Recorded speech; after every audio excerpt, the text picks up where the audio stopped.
Hello my dear students, welcome to my classroom. आज हम लोग क्लास में डिस्कस करने वाले हैं जो भी प्रीवियस क्लास में पढ़े थे रासायनिक अभिक्रिया तथा समीकरण, उस सारे टॉपिक पे प्रश्न करने वाले हम लोग एमसीक्यू, ठीक है ना। तो उस सारे प्रश्न को हम लोग कर लेंगे ताकि हम लोग जो पढ़े हुए कंसेप्ट है उस कंसेप्ट से कितना हम लोग क्वेश्चंस कर पाते हैं, ठीक है ना। तो उन सभी क्वेश्चंस को हम लोग करेंगे।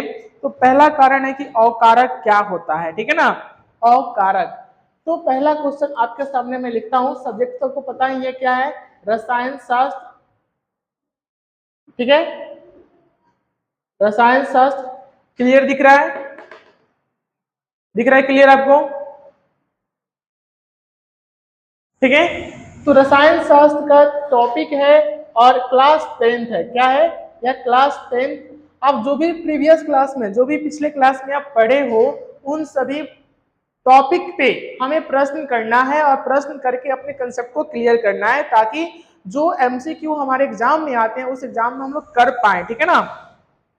तो चलिए हम लोग पहला क्वेश्चन करते हैं कि निम्न में से कौन से अवकारक है। पहला क्वेश्चन है आपके सामने, निम्न में से कौन अवकारक है?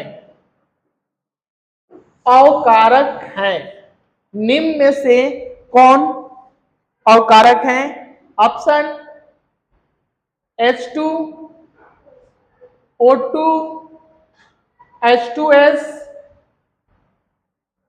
और ऑप्शन आपके सामने एक और दिया हुआ है, बैठो यहां, उसके साथ एक और ऑप्शन दिया हुआ है आपको, CO।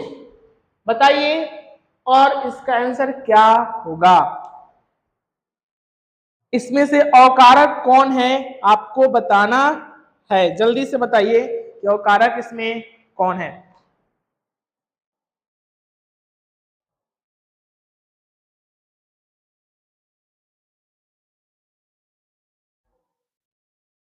बताइए।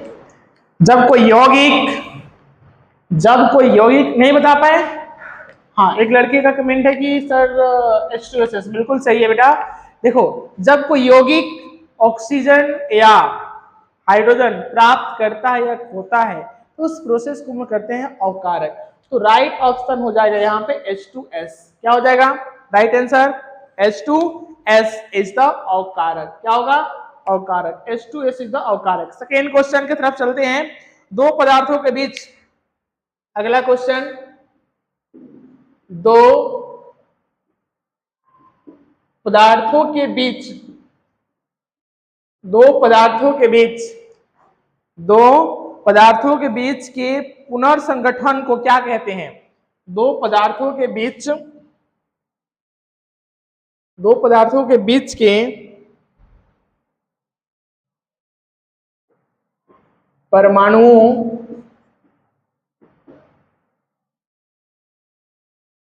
परमाणुओं के पुनर्संगठन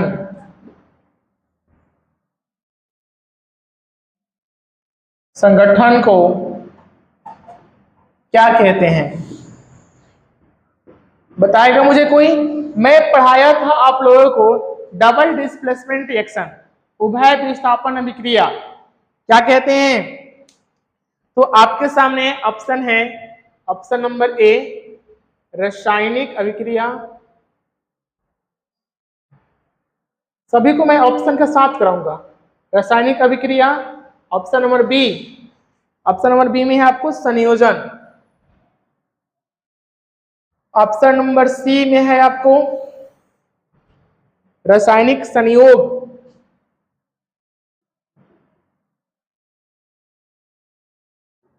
और ऑप्शन नंबर डी में है उभय विस्थापन।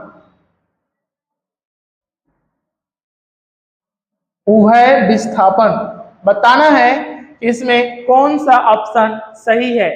दो पदार्थों के बीच परमाणुओं के पुनर्संगठन को क्या कहते हैं?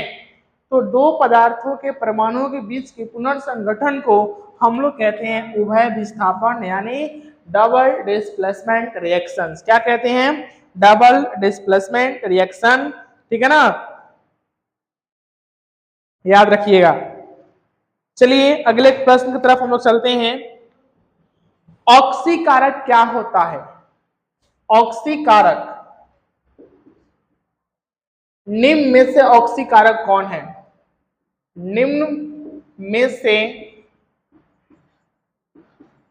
ऑक्सीकारक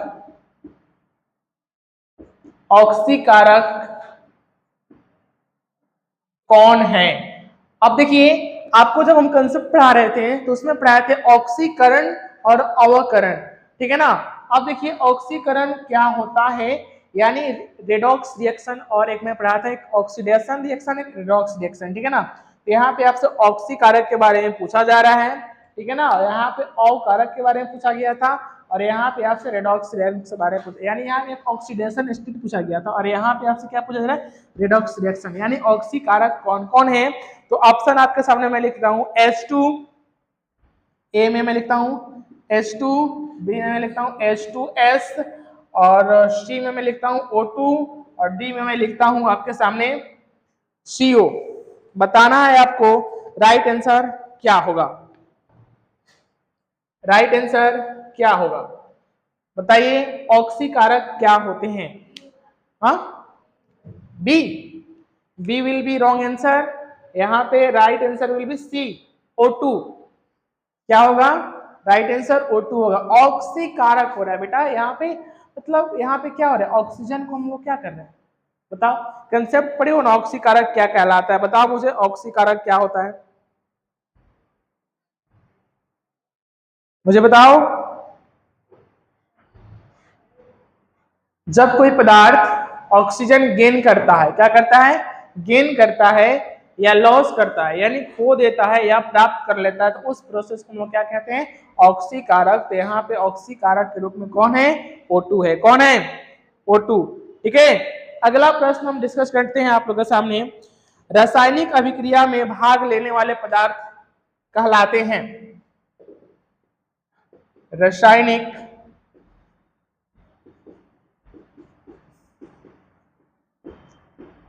अभिक्रिया में भाग लेने वाले पदार्थ कहलाते हैं। बताओ तो बुआ क्या कहलाते हैं? ऑप्शन नंबर ए प्रतिफल, ऑप्शन नंबर बी अभिकारक, ऑप्शन नंबर सी अवक्षेप, और ऑप्शन नंबर डी घटक। बताओ राइट आंसर क्या होगा? कमेंट करो राइट आंसर क्या होगा।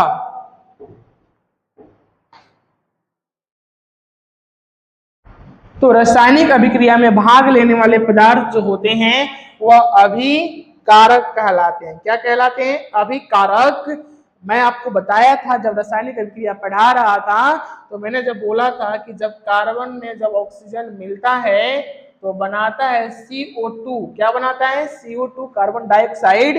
तो यहाँ पे देखिए कि जब कार्बन के साथ, तो इधर वाले को हम क्या कहते हैं? इधर वाले को बोलते हैं अभिकारक।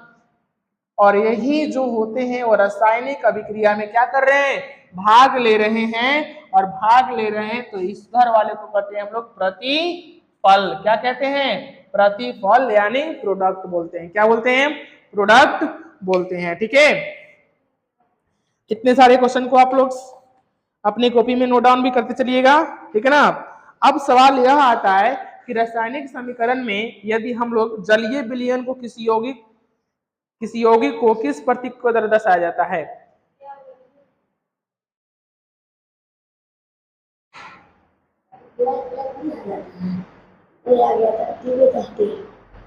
मतलब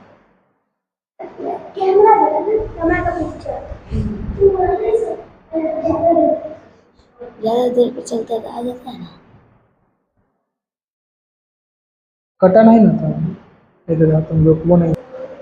इन सभी प्रश्न को आप उतार लीजिएगा कॉपी में और इसे प्रैक्टिस करते रहिए ताकि आपका MCQ जो है मल्टीपल चॉइस क्वेश्चन वो आपका दिन पर दिन बेहतर होते चला जाए, ठीक है। हम लोग 4 नंबर क्वेश्चन तक डिस्कस कर लिए हैं, 5वां क्वेश्चन हम लोग डिस्कस करने वाले हैं, ठीक है ना। आप लोग इसे नोट डाउन कर लो।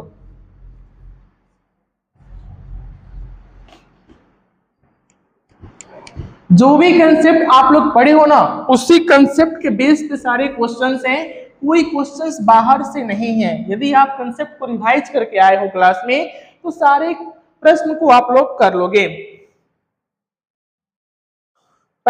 दूसरा क्वेश्चन है क्वेश्चन नंबर 5 कि रासायनिक समीकरण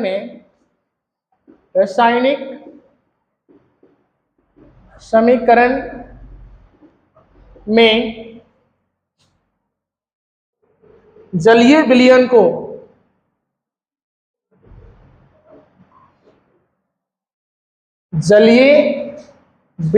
को किस प्रतीक द्वारा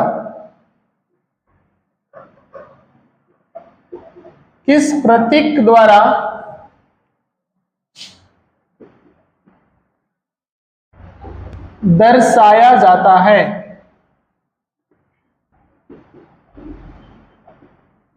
बताओ किस प्रतीक द्वारा दर्शाया जाता है? तो जो आपका ऑप्शन है मैं आपके सामने लिख रहा हूं, ध्यान से पढ़िएगा। ऑप्शन नंबर ए में एस, बी में आई, सी में ए क्यू और डी में जी।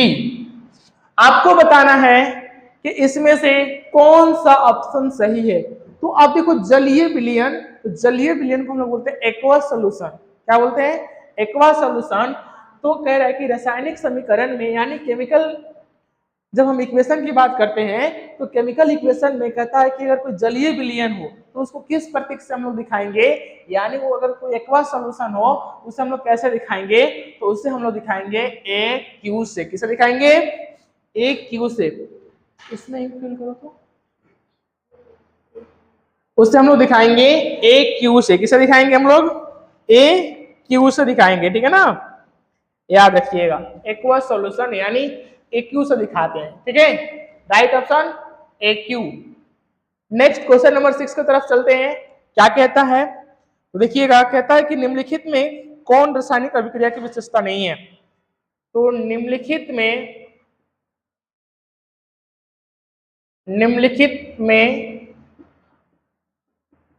कौन रासायनिक अभिक्रिया की विशेषता नहीं है? प्रश्न यह है कि पूछ रहा है कि विशेषता है या नहीं। अब बताओ हुआ रासायनिक अभिक्रिया की क्या क्या विशेषताएं हो सकती है? तो सबसे पहले कह रहा है कि अवक्षेप का बनना। ऑप्शन सुनिए, अवक्षेप का बनना, उसमें इंक फिल हो गया। बी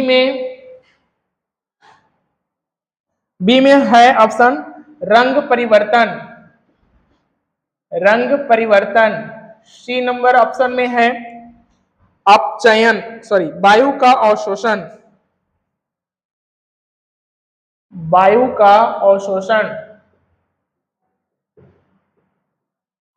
और डी नंबर में है गैस का निकलना।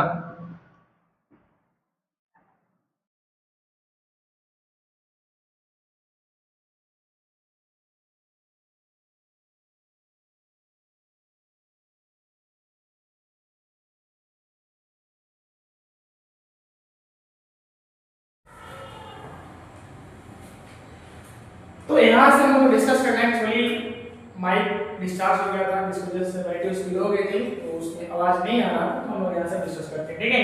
तो प्रश्न यह था हम लोग का कि निम्नलिखित में से कौन सी रासायनिक अभिक्रिया की विशेषता नहीं है, इसे डिस्कस हम लोग कर ही लेते हैं। क्वेश्चन नंबर 6 था। तो हम आपको पढ़ाए थे कि रासायनिक अभिक्रिया के क्या क्या लक्षण हो सकते हैं। तो उसमें हम डिस्कस किए थे कि अगर कोई रासायनिक अभिक्रिया हो रहा है तो उसका कलर चेंज होगा, यानी रंग परिवर्तन होगा, उसका अवक्षेप बनेगा, ठीक है, उसके तापमान में परिवर्तन होगा और साथ ही साथ वो गैस की उत्पत्ति करेगा। अब आप यहाँ देखो कि अवक्षेप का बनना ये तो है, रंग परिवर्तन ये भी है, गैस का निकलना ये भी है। तो कौन सा ऑप्शन में गलत लग रहा है? तो वायु का अवशोषण। तो हमारा जो राइट ऑप्शन होगा वो वायु का एक्सोशन हो जाएगा। ठीक, अब हम बात करते हैं अभिक्रिया Cu प्लस H2। ध्यान से समझिएगा, अभिक्रिया Cu प्लस H2 को जब हम लोग अभिक्रिया कराते हैं, यानी कॉपर ऑक्साइड को जब हम लोग हाइड्रोजन के साथ यानी हाइड्रोजन गैस के साथ जब रिएक्शन कराते हैं, यह क्या करता है, कॉपर प्लस वाटर बनाता है। तो चलिए किस प्रकार की अभिक्रिया है, तो यह अभिक्रिया जो है वह अपचयन अभिक्रिया है। क्या है वह अभिक्रिया, कौन सी अभिक्रिया है, अपचयन।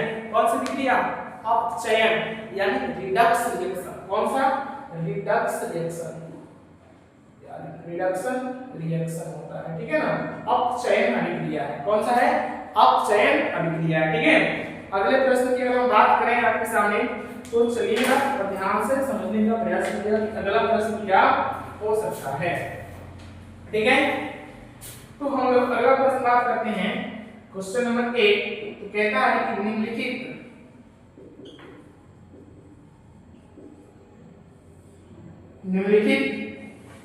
में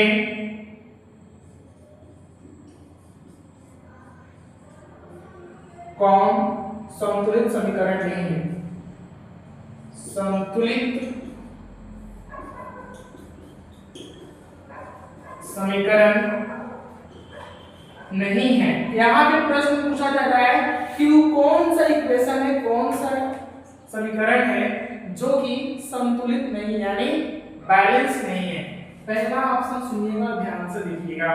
कहता है कि H2 प्लस O2 बनाता है H2O। ठीक है, यहाँ पे B लिखा हुआ है। ठीक, दूसरा ऑप्शन समझिएगा, Mg प्लस 2HCl ये बनाता है MgCl2 प्लस H2। ठीक, आप तीसरा ऑप्शन सुनिएगा, option number C, 3Fe plus 4H2O। जब यह रिएक्ट करता है तो बना है Fe3O4 प्लस 4H2। ठीक है, ऑप्शन नंबर डी की जब हम बात करते हैं, ये कहता है कि 2KClO3 जब रिएक्शन करता है तो यह बनाता है 2KCl प्लस 3O2। देखो भाई, तुम्हारे सामने यहाँ पे रिएक्शन दिया हुआ है, ध्यान से समझना। मैंने क्वेश्चन को लिख दिया और जो यहाँ पे जो रिएक्शंस दिया हुआ है और यहाँ पे पूछा जा रहा है कि कौन सा, देखो यहाँ पे रिएक्शन कर रहा है कि निम्नलिखित में कौन संतुलित समीकरण नहीं है, which equation is balance equation. कौन सा इक्वेशन है जो कि इम्बैलेंस है, बैलेंस नहीं है। तो पहला देखो मैं करता हूँ, यहाँ पे 2 हाइड्रोजन, यहाँ पे 2 ऑक्सीजन।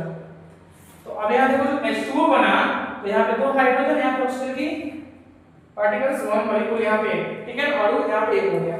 चलो दूसरा समझो, Mg का अणु 1 2HCl जब करता है तो MgCl2 प्लस H2, यानी करेंगे तो MgCl2 का यहाँ पे कितना है, 2 2 2 अणु है और यहाँ पे हाइड्रोजन का 2 है। ये समीकरण संतुलित है। यह क्या है, संतुलित है। ए भी समीकरण क्या है, संतुलित है। देखो यहाँ पे आयरन का 3 मॉलिक्यूल, यहाँ पे 3 है। ऑक्सीजन का 4, देख लो यहाँ पे, तो यहाँ भी 4 है। और देखो हाइड्रोजन का कितना है, 8, तो हाइड्रोजन का कितना है, 8, यानी ये भी इक्वेशन क्या है, बैलेंस है, संतुलित है। यहाँ पे आप 2KClO3 को जब हम तोड़ रहे हैं तो टूटेगा 2KCl प्लस 3O2 में, ये भी इक्वेशन बैलेंस है। तो भाई कौन सा ऐसा समीकरण है जो कि संतुलित नहीं है, तो तुम्हारा आंसर होगा या। फिर तुम्हारे दिमाग में आएगा सर कैसे संतुलित नहीं है, तो देखो जब H2 प्लस O2 बनता है ना, तो मैं तुम्हें बता रहा हूँ, जब H2 प्लस O2 बनता है, यहाँ समझना, जब H2 प्लस O2 बनता है तो बनाता है 2H2O। ठीक है, क्या करता है, 2H2O। और यह जो होता है, यह जो इक्वेशन होता है वो बैलेंस्ड समीकरण होता है, यानी बैलेंस्ड इक्वेशन होता है। समझ में आया, तो इसे नोट करना। हम लोग नेक्स्ट क्वेश्चन नंबर 9 की तरफ चलते हैं। ठीक है,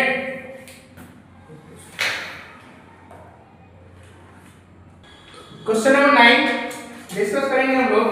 तो कहता है क्वेश्चन नंबर 9 कि समीकरण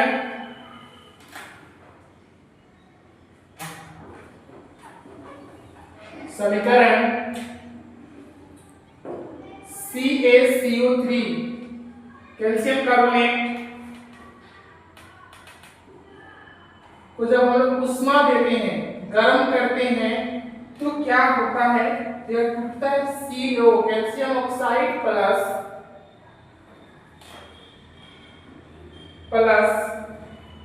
CO2 और CO2 क्या है? गैस है। क्या है?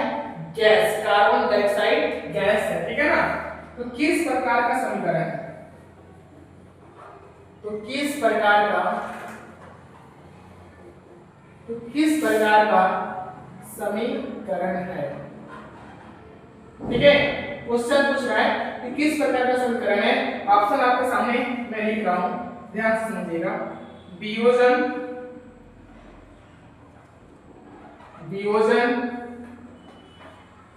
संयोजन,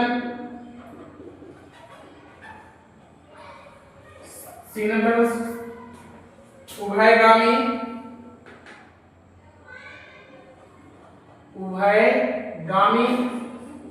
और डी नंबर आपका ऑप्शन है प्रतिस्थापन।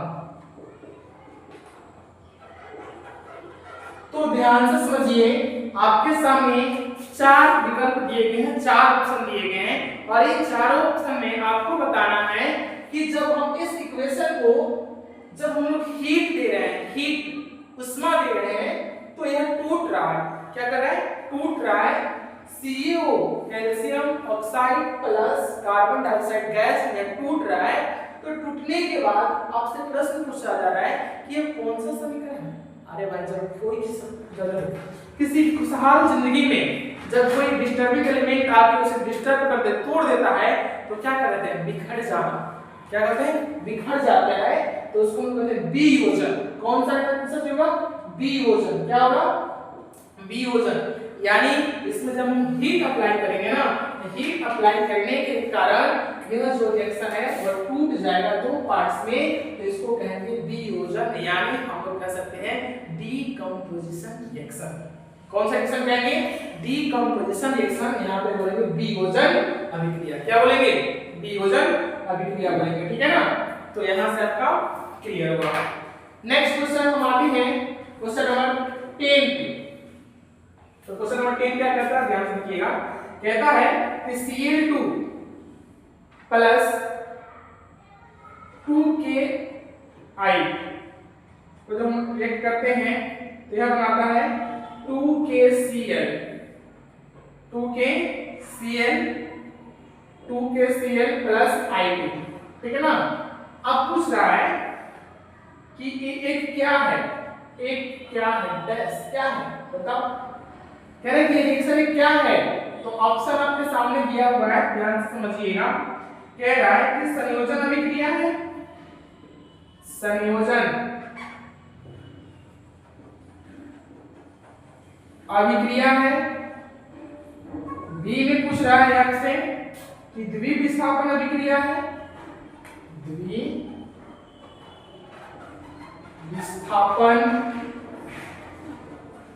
अभिक्रिया। और सी में पूछ रहा है आपसे कि विस्थापन अभिक्रिया, विस्थापन अभिक्रिया। ठीक है? और डी में पूछ रहा है आपसे समवयी अभिक्रिया। और इन तीनों में से आपको चारों में से बताना है कि जो बोर्ड पे लिखा गया है वो कौन सा अभिक्रिया है, कौन सा रिएक्शन है। तो आपको पता होना चाहिए, जब दो एलिमेंट या दो कंपाउंड जब आपस में मिलते हैं तो वह होता है कॉम्बिनेशन रिएक्शन। क्या होता है? Combination reaction. तो देखिए यहाँ पे Cl2 + 2Ki क्या बना रहा है? अब देखिए, ध्यान से समझिएगा कैसे। Cl2 2Ki, Cl2 ये समझिएगा। तो Cl2 किसके साथ? पोटेशियम के साथ। K का मतलब होता है पोटेशियम। तो पोटेशियम के साथ रिएक्ट करके बना दिया 2KCl, 2KCl बनाया पोटेशियम क्लोरीन के साथ मिलके 2KCl यानी पोटेशियम क्लोराइड बनाया और इसको क्या कर दिया, आई को यहां से क्या कर दिया, बाहर कर दिया। क्या कर दिया, बाहर कर दिया। तो कह रहे हैं कि इस रिएक्शन को क्या कहेंगे, इस रिएक्शन को हम लोग कहेंगे संयोजन अभिक्रिया। क्या कहेंगे, संयोजन अभिक्रिया। क्या कहेंगे, संयोजन अभिक्रिया कहेंगे। तो राइट आंसर हम लोग का जो हो जाएगा वो हो जाएगा संयोजन अभिक्रिया। ठीक है, अब हम आते हैं क्वेश्चन नंबर 11 की तरफ कि एंटीऑक्सीडेंट क्या होता है। ठीक है, एंटीऑक्सीडेंट क्या होता है, क्वेश्चन नंबर 11 आइए, एंटीऑक्सीडेंट क्या होता है। एंटीऑक्सीडेंट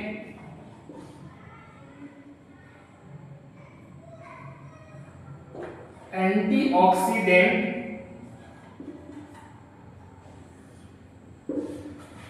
एंटीऑक्सीडेंट क्या है। ठीक है, पूछा गया है प्रश्न में एंटीऑक्सीडेंट क्या है। ऑप्शन नंबर ए में आपके सामने मैं लिख रहा हूं, भोज्य पदार्थ का भोज्य पदार्थ का ऑक्सीकरण रोकने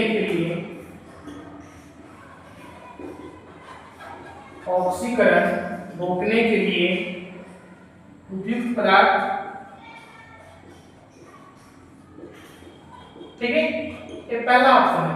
दूसरा ऑप्शन हम लिखते हैं आपके सामने, भोज्य पदार्थ का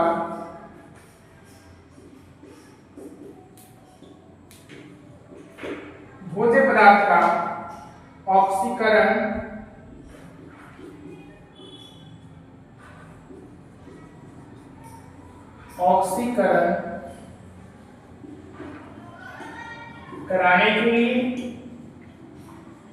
कराने के लिए उपयुक्त पदार्थ। और हम 3 नंबर ऑप्शन में बात करेंगे, दुर्गंध दूर करने के लिए, दुर्गंध दूर करने के लिए। ठीक है, उपयुक्त पदार्थ।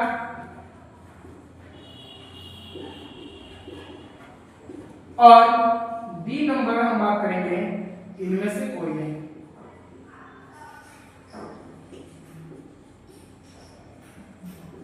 ठीक है, अब आपके पास इतने सारे ऑप्शंस हैं और इन ऑप्शन में आपको बताना है कि राइट ऑप्शन कौन है।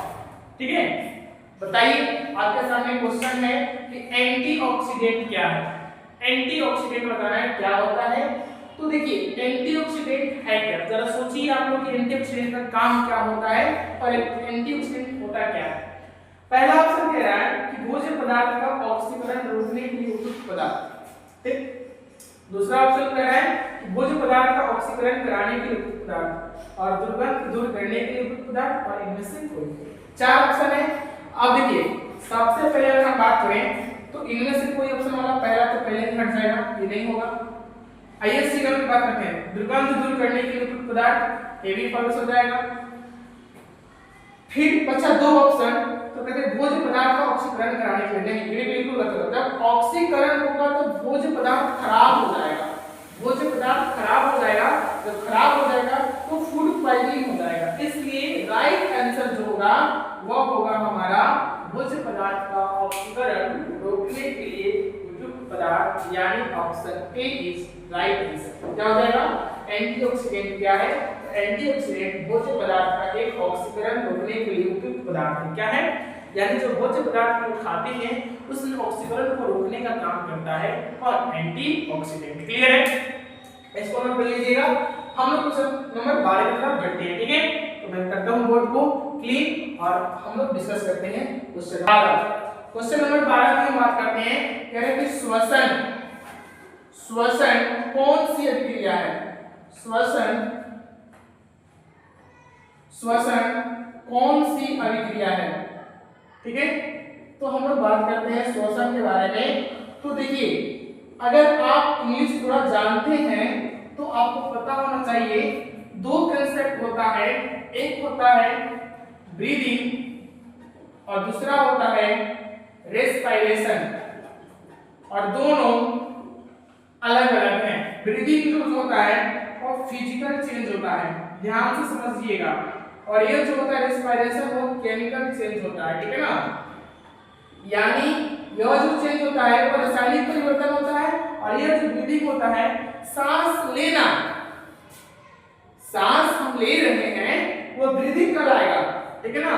लेकिन सांस जब हम लोग लेते हैं, जब उससे रिएक्शन होता है, मतलब जब भोजन उससे ब्रेक डाउन होता है, फूड पार्टिकल्स ब्रेक डाउन करते हैं the presence of air oxygen, तो उसे कहते हैं रेस्पिरेशन। क्या कहते हैं? रेस्पिरेशन। तो क्वेश्चन हो रहा है कि श्वसन कौन सी विक्रिया है, आइए देखते हैं इसको।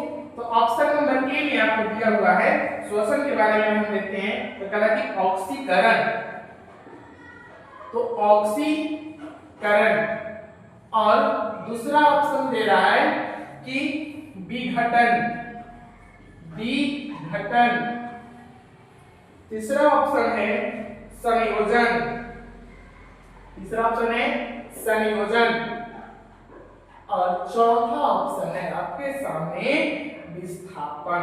क्या है? विस्थापन। तो क्या आंसर होगा? देखिए रेस्पिरेशन, रेस्पिरेशन का मीनिंग होता है श्वसन, और श्वसन तब होगा जब ऑक्सीजन लाइन प्रेजेंट रहेंगे, और जब यह प्रेजेंट रहेंगे तो यह कहां जाएगा? यह जाएगा ऑक्सीकरण। कहां जाएगा?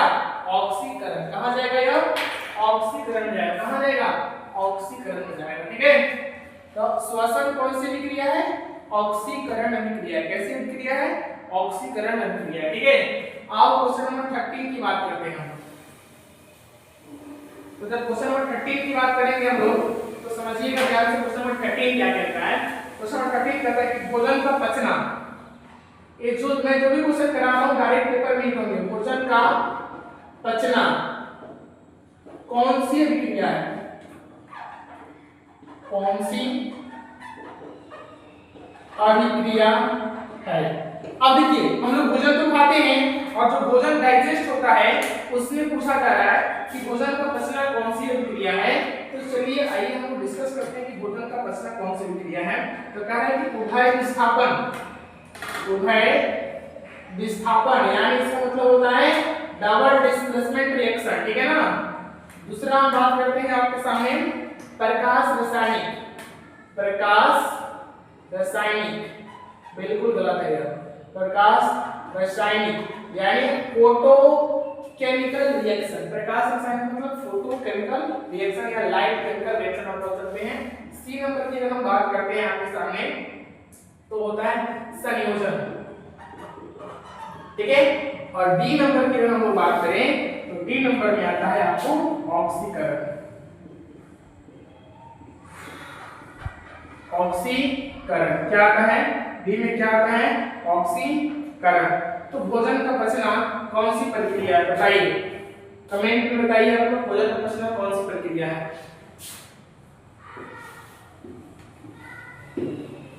सबसे पहले देखना भाई कि जब भोजन है तो भोजन का पार्टिकल्स ब्रेक डाउन करेगा। क्या करेगा? ब्रेक डाउन करेगा, और जब ब्रेक डाउन करेगा भोजन का पार्टिकल्स, तो सबसे पहले हम बताएंगे कि वह विस्थापन का होगा नहीं, डबल डिस्प्लेसमेंट होने वाला है नहीं। बताइए प्रकाश रासायनिक यदि फिर फोटो केमिकल रिएक्शन नहीं होता है उनके बॉडी के अंदर, जो होता है फोटो केमिकल रिएक्शन वो प्लांट में होता है। संयोजन होगा नहीं, गलत होगा। तो फर्स्ट एंड थर्ड गलत हो गया, तो राइट आंसर क्या होगा? ऑक्सीकरण। क्या होगा? ऑक्सीकरण का राइट आंसर, ठीक है। चलो नेक्स्ट क्वेश्चन की तरफ हम चलते हैं। अगला क्वेश्चन क्या कहता है उसको हम समझते हैं, ठीक है। तो जब हम लोग चलते हैं क्वेश्चन नंबर 14 पे, 14 पे, तो क्वेश्चन नंबर 14 कहता है कि निम्नलिखित में कौन समीकरण संतुलित है? निम्नलिखित में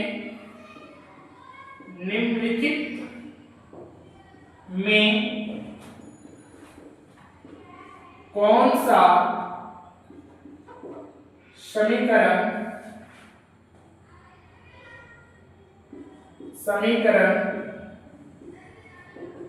संतुलित है?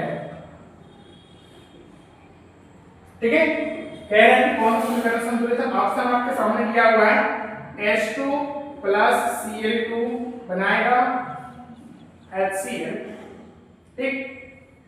उसके बाद हम आते हैं ऑप्शन नंबर बी में NH4 NO2 प्लस सॉरी इस जगह टूटेगा तो बनाएगा N2 प्लस 2H2O, ठीक है, यह बनाएगा। उसके बाद हम सी नंबर की बात करते हैं तो CaCO3 यानी पहले तो कैल्शियम कार्बोनेट को हम जोड़ेंगे तो CO बनाएगा, बिल्कुल सही बनाएगा, प्लस 2CO2 बनाएगा, यही तो गलत है। डी नंबर की बात करते हैं तो बनाएगा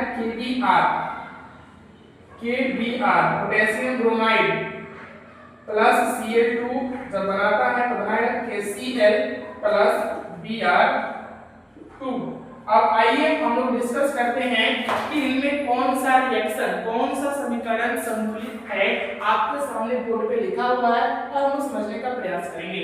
पहला देखिए, यहाँ पे हाइड्रोजन के अणु कितने हैं? 2। यहाँ पे क्लोरीन कितने? 2। अब हम यहाँ पर जब बनाएं तो यहाँ पे होना चाहिए 2HCl2, यानी सब में ये 2 और कितने 4, और यहाँ पे देखिए हाइड्रोजन के भी 1 है, Cl के भी 1, यानी हाइड्रोजन और क्लोरीन के यहाँ पे जो अणु है वो कितने 1 है। लेकिन यहाँ पर हम देख रहे हैं अभी कारक में देख रहे हैं तो यहाँ 2 है और यहाँ 2 है, तो पहला स्टेटमेंट होगा मेरा गलत, यानी कहने का मतलब है कि यह संतुलित नहीं है। आइए दूसरे नंबर को चेक करते हैं कि वो संतुलित है कि नहीं। जब हम लोग NH4 प्लस NO2 को जब हम लोग चेक करते हैं तो जब NH4 को जब हम लोग तोड़ते हैं या जब डिकम्पोज करते हैं तो जब यह टूटता है तो N2 में टूटता है प्लस 2H2O। अब यह समझिए यहाँ पे अगर हम देखें तो यहाँ पे कितने अणु हैं बताइए। यहाँ पे जो नाइट्रोजन के अणु हैं वो कितने हैं? 2 हैं। कितने हैं? 2 हैं। और यहाँ पे आ जाइए हम बात करते हैं हाइड्रोजन के, तो हाइड्रोजन के कितने हैं? 4। देखिए हाइड्रोजन के कितने हैं? 4 है ना, NH4 में 4, यहाँ क्लियर हो गया। अब आइए ऑक्सीजन की बात करते हैं तो ऑक्सीजन यहाँ पे कितना है? 1, लेकिन इसका मल्टीप्लिकेशन तो देखिए यहाँ कितना से? 2 से, तो 2 1 जा 2, यानी कहने का मतलब है कि जो NH4 NO2 है वह रिएक्शन क्या है? बैलेंस्ड है। क्या है? बैलेंस्ड है। अगला चेक करते हैं है कि नहीं। CaCO3 कैल्शियम कार्बोनेट को जब हम लोग तोड़ते हैं तो CO calcium oxide plus 2CO2, यही गलत है, ये वाला नहीं होगा, ठीक है ना। आइए पोटेशियम ब्रोमाइड को जब हम लोग Cl2 के साथ रिएक्शन कराते हैं KCl प्लस Br2, ये भी गलत है। तो right answer is NH4 NO2 N2 plus 2H2 is the right answer होगा, ठीक है। इसे आप लोग नोट कर लीजिए।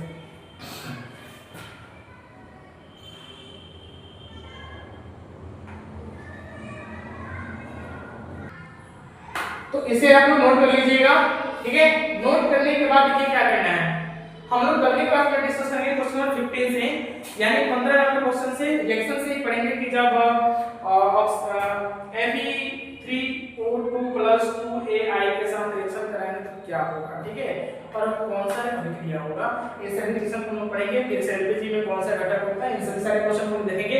क्योंकि हम लोग कांसेप्ट पढ़ चुके हैं तो हम लोग का फर्ज बनता है कि भाई कांसेप्ट के बेस पे सारे क्वेश्चंस को एक बार लगा दिया जाए ताकि कांसेप्ट और बिल्डअप हो जाए, ठीक है। क्लास को यहीं पे खत्म करेंगे, मिलते हैं फिर आपसे अगले दिन 15 नंबर क्वेश्चन के साथ, ठीक है। यही जो सॉरी एनर्जी के साथ मिलते हैं आपको कल से 15 नंबर क्वेश्चन के साथ। तब तक के लिए थैंक यू, जय हिंद, मिलते हैं अगले क्लास में।